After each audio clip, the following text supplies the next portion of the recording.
तो करते हैं चैप्टर नंबर 1 का एक और मोस्ट इंपोर्टेंट क्वेश्चन जो एग्जाम में काफी बार पूछा गया है। तो कह रहा है कि चेक वेदर 6 की power n can and with digit 0 for any natural number n। तो ये चेक करना है कि जो 6 की पावर n है क्या वो 0 पर एंड होगी। तो आपको मैं एक फैक्ट बताता हूं, यहां से देखो, अगर कोई भी नंबर 0 पर एंड हो रहा है, फॉर एग्जांपल जैसे 10 और 20, दो एग्जांपल लेते हैं। देखो तो ये क्या शो करेंगे, अगर मैं 10 के प्राइम फैक्टर करता हूं तो 2 से डिवाइड करूंगा तो कितना आएगा 5, देन 5 से 5 को डिवाइड करूंगा तो कितना आएगा मेरे पास 1।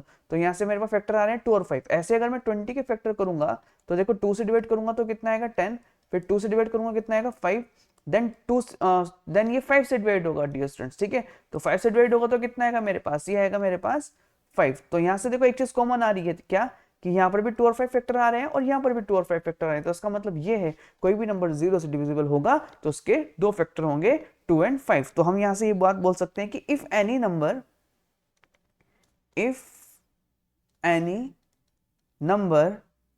ends with digit 0, it should be divisible by 2 and 5, ठीक है। तो यहां से हमें ये बात पता चल गई। अब यहां से देखो, अगर मैं एग्जांपल 10 का लेता हूं जो 0 पर एंड हो रहा है, तो इसके जो फैक्टर होंगे कितने होंगे 2 एंड 5 होंगे।